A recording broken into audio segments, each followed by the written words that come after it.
শুধুমাত্র ১২০০ টাকায় একদিন এক রাত বান্দরবনের গহীনে এরকম একটি জুমঘরে কিভাবে থাকবেন এবং সাথে ৩ বেলা খাবার ফ্রি কিভাবে পাবেন তা জানাবো আজকের এই ভিডিওতে। খুব ভোরে বেরিয়ে পড়লাম বান্দরবন যাওয়ার উদ্দেশ্যে।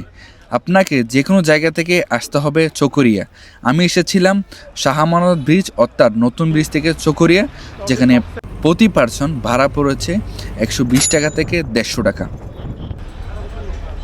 বর্তমানে আমি আছি চকরিয়াতে, চট্টগ্রামের, এবং এখান থেকে আমার পিছনে দেখতে পাচ্ছেন চাঁদের গাড়ি। সবাই এখান থেকে গাড়ি নিয়ে যায়, কেউ একদম বান্দরবনের গহীনে যায়, ভিতর যতটুকু গাড়ি যাওয়া যায়। নেক্সট অনেকে যায় আমরা এখন যাবো আলী কদম আবাসিকের মধ্যে। সো বান্দরবন আসলে এটা একটা ইম্পর্টেন্ট জিনিস। আমরা এরকম আইডি কপির একটা ফটোকপি লাগবে, 2টা করে। তো বেসিক্যালি আইডি কার্ডের পিছনে আপনার নাম, নাম্বার এবং আপনার 2টা ফোন নাম্বার লাগবে। একটা আপনার ফ্যামিলি কার্ড দিতে পারেন, আরটা আপনার নিজে দিতে হবে। বান্দরবনের আঁকাবাঁকা পাহাড়ি রাস্তা ধরে এগিয়ে চলেছি মেঘের রাজ্যের দিকে। চারপাশে সবুজ পাহাড়, নীল আকাশ আর প্রকৃতির অপার সৌন্দর্য। প্রতিটি বাঁকে লুকিয়ে আছে নতুন এক দৃশ্য, নতুন এক মুগ্ধতা। যদি শান্তির খুঁজে থাকেন তবে বান্দরবনের এই পথগুলো আপনাকে বারবার ডাকবে। আলী কদম আবাসিক, এবং আমরা চকরিয়া থেকে এখানে এসেছিলাম ছাদের গাড়িতে করে। প্রায় আমাদের কস্ট পড়ছে ২২০০ টাকা, এবং এখন কিন্তু পিক আপ সিজন, সেজন্য একটু প্রাইস একটু বেশি। এমনি ১৮০০-১৭০০-র মধ্যে আমরা আসতে পারবেন। এবং আসার পরে আমরা যে যাদের বুকিং করছিলাম, কটেজ বুকিং করছিলাম বা জুমঘর বুকিং করছিলাম, তারা আমাদেরকে এই পাশে খাবারের জন্য এই প্লেসটা দিয়েছে। আগে কিন্তু এখানে একটা রেস্টুরেন্টের মতো ছিল, ওটা নাকি অনেক কস্টলি, সেজন্য চলতেছে না।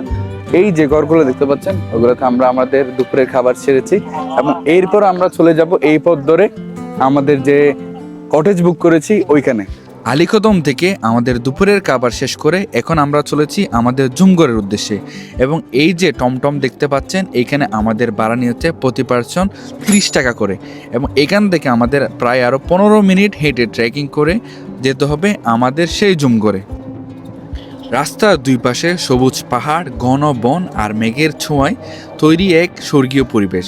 শীতল বাতাস মুখে এসে লাগে, আর দূরের পাহাড়গুলো যেন গল্প বলে প্রাকৃতিক সৌন্দর্য। গাড়ি থেকে নামার সাথে সাথে এখানে একটি দোকান পেয়েছি, যেখানে পাহাড়ি কিছু ফলমূল রয়েছে, এবং এখান থেকে আমরা কিছু পানি এবং খাবার সংগ্রহ করি যাতে আমাদের ট্রেকিংয়ে কোনো সমস্যা না হয়। এখন আমি গাড়ি থেকে নেমে গেছি আমরা সবাই। এখন আমরা ট্রেকিং করবো পাহাড়ের দিকে, আর আমাদের রিসোর্টের নাম মেঘের অরণ্য। এবং এইখানে আমার কিছু ব্রিটিশ বন্ধু আছে, যারা মানুষের সাথে জুলুমি করে মানুষের বাসা থেকে পেয়ারা ফেরে খাচ্ছে। সো ট্রেক করে একটু সামনে আসতে এখানে আপনাদেরকে 2টা রাস্তা চোখে পড়বে, একটা আমার সামনে, আরটা আমার এই পাশে। সো এটা আগে একটা সাইনবোর্ড ছিল, এটা এখন নেই। এটার নাম মেঘছুরা, এবং আমার এই পিছনে যে রাস্তাটা দেখতে পাচ্ছেন ওইটা মেঘের অরণ্য। সো বেসিক্যালি এখন প্রায় ৫ থেকে ৬ মিনিট হাঁটার পর একদম যে প্রাকৃতিক পরিবেশের যে একটা ভাইব থাকে, একটা পরিবেশ থেকে ওইটা পাচ্ছি। সো বেসিক্যালি এখানে আপনাদেরকে যে লোকাল আছে তাদের হেল্প নেওয়াটা বেটার। পথে যেতে যেতে একটা ছোট্ট ভাইয়া ট্যুরিস্ট গাইডার খুঁজে পেলাম। ভাই, আপনি কি ট্যুরিস্ট গাইড করেন? হ্যাঁ। কিভাবে? ব্যাগ তুলি। ব্যাগ তোলা আর কি করো? আর কেন উপরে উঠি? হ্যাঁ, উপরে উঠাই দাও। হ্যাঁ। কি টাকা নাও? কত টাকা? শুধু ব্যাগের জন্য টাকা নাও না এমনি গাইডের জন্য টাকা নাও? গাইডের জন্য টাকা দিই। আচ্ছা, বয়স কত তোমার? আমার ৮ বছর। লেখাপড়া করো? হ্যাঁ। কোন ক্লাসে? ক্লাস 3। গাইজ দেখেন, ক্লাস 3-তে পড়ে, আর আপনারা এখনো ঘরে বসে আছেন। এইটুকু ছেলে পাহাড়ি এলাকার মধ্যে পরিশ্রম করতেছে। চলেন সামনে যাই। এবং অনেকক্ষণ ট্রেকিং করার পর আমরা এখন একটু আমাদের জুমঘরের একটু দেখা পাচ্ছি, কিন্তু আমাদের মেন যে জুমঘর ওটা আরও ছড়ায় একদম ঠিক ওইখানে। সো বেসিক্যালি আমরা প্রায় আমাদের যে মেঘের অনন্য আমাদের যে জুমঘর এখানে চলে এসেছে। এখানে প্রায় আরও অনেকগুলো জুমঘর আছে, এখানে রান্না বান্না চলতেছে এখন। এই পাশে কিছু ভাই রান্না করছে, এবং অনেকগুলো মানুষ এখানে অলরেডি এখানে আছে, যারা কয়েকদিন আগে এসেছে। এবং এখন আমরা এই পথ ধরে হেঁটে আরও সামনের দিকে যাব, এবং সামনের দিকে যাইতে যেতে আর একটু সামনে গেলে আমাদের যে জুমঘর ওইটা চলে আসবে। আকাশ পারে ওই অনেক দূরে যেমন করে। এতক্ষণ ধরে আমি রেস্ট করতেছিলাম। এখন আপনাদেরকে আমাদের যে জুমঘর আছে এটা সম্পর্কে ডিটেলস দিব। প্রথমে আপনাদেরকে আমাদের জুমঘরটা একটু দেখিয়ে নিই। সো বেসিক্যালি আমার পাশে পিছনে এটা আমাদের জুমঘর, এবং আমার ফ্রেন্ড সার্কেল এখানে আছে, ওরা কিছু ফটোশ্যুট করতেছে। এবং এইটা হচ্ছে মেন যে জুমগো, এটা মাত্র রেডি হয়েছে, 1 সপ্তাহ হয়েছে। এবং এইখানে প্রায় আমরা হচ্ছে 9 জন আজকে এখানে স্টে করবো। সো এইখানে ভিউটা দেখেন জাস্ট, এই ভিউটার দাম হচ্ছে তো। এইখানে আরো কয়েকটি কটেজ আছে, জমির ঘর আছে, এখানে একটা আছে, বাট ওই পাশে আছে দুইটা, এখানে আছে। বাট এইখান থেকে আমাদের মনে হয়েছে বেস্ট ভিউ পাওয়া যাবে, সেজন্য আমরা এইটা চুজ করেছি। আচ্ছা, কটেজ নিয়ে যদি বলতে যাই, এখানে পার পার্সন আমাদের প্রাইস পড়ছে 1200 টাকা করে, এবং আসা যাওয়ার খরচ আলাদা।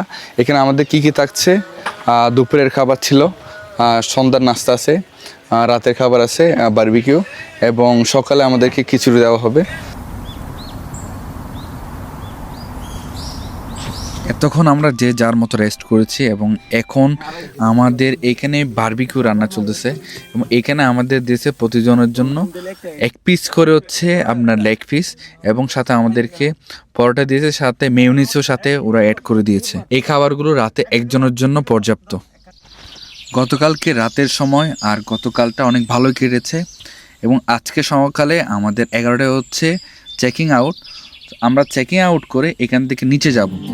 করে মেঘ যায় গড়ে, যেমন করে সে হাওয়ায় ভাসে, কই তাহার আমাদের রিসোর্ট থেকে প্রায় 20 মিনিটের একটা ট্রেকিং করে আমাদেরকে নিচে যেতে হবে, এবং আমাদের সকালের নাস্তা দিবে হচ্ছে নিচে একটা হোটেলে। হোটেলটার নাম হচ্ছে নীরব হোটেল। সো এখানে গিয়ে আমরা বসবো, নাস্তা করবো, অ্যান্ড মোবাইলে চার্জ দেওয়ার চেষ্টা করবো, দেন তারপর রওনা দিব আমাদের শহরের দিকে। এবং ঠিক সেম আমরা গতকালের মতো এখানে ঠিক একটা টমটমে করে চলে এসেছি আলীকদম আবাসিক, এবং এখানে আমরা রেস্ট করব, মোবাইল চার্জ দিব, এবং আমরা আমাদের খাবার শেষ করে আবার আমাদের গন্তব্যে বাড়ির দিকে রওনা দিব। এই ধরনের জুমঘরে আসলে আপনারা কিছু জিনিস ঠিক ফলো করতে পারেন। আপনারা একটার সাথে পাওয়ার ব্যাংক নিয়ে আসতে পারেন, কারণ এখানে কারেন্টের কোনো ব্যবস্থা নেই। এখানে আমি সবচেয়েতে বেশি নেটওয়ার্কিং ইস্যু পেয়েছি। রবি আর এয়ারটেল ভালো চললেও বাংলালিংক আর গ্রামীণ ফোনে নেটওয়ার্ক নেই বললে চলে। এবং আমাদের এই মেঘের অরণ্য রিসর্টটা হচ্ছে আপনার মিরিঞ্জা ভ্যালির একটু নিচে। ভিডিওটি সম্পূর্ণ দেখার জন্য আপনাদেরকে অসংখ্য ধন্যবাদ, এবং নেক্সট ভিডিওতে আমি আপনাদেরকে কক্সবাজারের একটা ট্রিপ দেখাবো এবং ওইখানে কীভাবে যাবেন, বা আপনি মেরিন ড্রাইভে কত দামের সস্তা হোটেল পাবেন এবং অ্যাফোর্ডেবল বাজেটের মধ্যে কীভাবে আপনি কক্সবাজার থাকতে পারেন, ওইটা দেখানোর চেষ্টা করব। এবং এই যে আমরা জুম করে এসেছি, এটার পুরো ডিটেলস আমি ডিসক্রিপশন বক্সে নাম্বার সহ দিয়ে দিয়েছি।